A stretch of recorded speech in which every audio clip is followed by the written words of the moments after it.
Bonjour à tous, bonjour à toutes. J'ai envie de m'adresser à une personne. Et cette personne, franchement, je n'ai pas envie de prononcer son nom.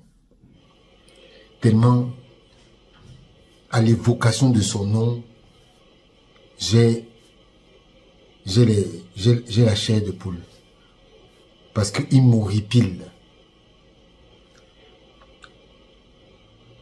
Il y a un monsieur qui est arrivé au Cameroun, un soi-disant sélectionneur nommé par un ministre des Sports qui fait le tour de tous les stades du monde. Et j'ai envie de lui dire que monsieur le soi-disant sélectionneur, est-ce que vous connaissez ce qu'on appelle la honte? Est-ce que vous connaissez ce qu'on appelle la dignité? Est-ce que vous savez ce qu'on appelle l'honneur? Monsieur le soi-disant sélectionneur, vous passez dans tous les stades en Europe par la petite porte. Vous êtes obligé d'aller rencontrer les joueurs pendant qu'ils jouent. Dans les restaurants, des équipes, des clubs. C'est ça votre tournée. Vous n'avez pas honte, monsieur le soi-disant sélectionneur, de monter, de descendre par-ci, par-là, avec la complicité de certaines personnes, tapis dans l'ombre et qui racontent n'importe quoi. Et vous êtes là, sans honte, vous passez votre temps à être dans les restaurants, à interviewer les joueurs via ordinateur. Sachez que ce que vous êtes en train de faire, vous ne va vous coûter cher. Vous n'allez jamais vous asseoir sur le banc d'une république qui porte ce maillot. Jamais. Parce que être sélectionneur de cette équipe, c'est avoir de la valeur. C'est avoir une haute définition de soi-même.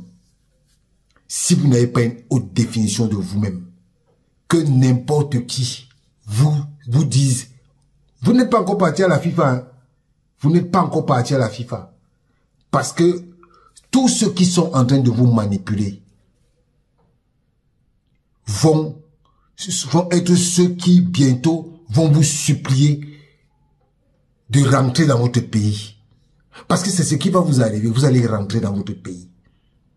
Vous allez rentrer avec toute la honte. Ce n'est pas normal. Ce n'est pas normal. Vous ne faites pas honneur à votre pays, la Belgique.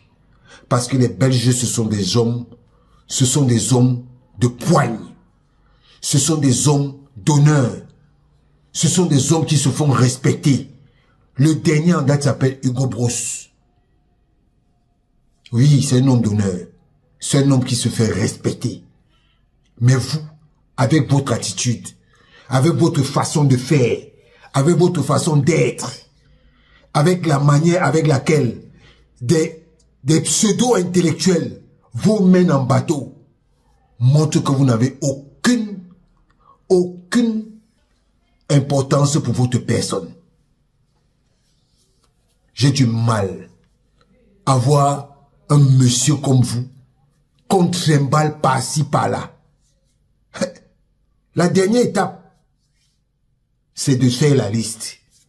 On verra comment vous allez faire la liste. À qui vous allez envoyer la liste. Et bon, c'est là où on vous attend. Vous avez fait la tournée, non? Vous avez fait la tournée, vous êtes monté, vous êtes descendu. Nous, on vous attend là-bas. On verra qui va vous permettre de vous asseoir, ne serait-ce que sur ce banc de touche. Sur ce banc de touche, avec des joueurs qui portent ce maillot. Jamais. Je dis jamais. Vous n'avez pas d'honneur et vous ne méritez pas d'être le sélectionneur du Cameroun. Être le sélectionneur du Cameroun, c'est un grade. Et le Cameroun ne mérite pas d'avoir un sélectionneur comme vous. Vous pouvez vous pavaner avec tous les joueurs que vous voulez. Mais vous ne vous asserez jamais sur le banc du Cameroun. Mettez ça dans votre tête et allez dire au monsieur qui vous a installé qu'il vienne vous mettre sur le banc de touche du vert ou jaune. Qu'il vienne vous mettre sur le banc de touche du vert ou jaune. Le mois de juin n'est plus loin. Et on attend de vous voir à l'œuvre. Parce que vous serez dans les gradins. Comme vous avez l'habitude d'être dans les gradins. Vous serez dans les gradins. Que les gens qui continuent de vous manipuler, continuent de vous manipuler. On ne blague pas avec un décret d'un chef d'État. Si chez vous, c'est le cas, au Cameroun, ce n'est pas le cas. Et vous allez connaître ça bientôt. Je ne peux pas vous dire ciao. Mais je vais vous dire adieu parce que vous ne serez jamais coach de cette équipe.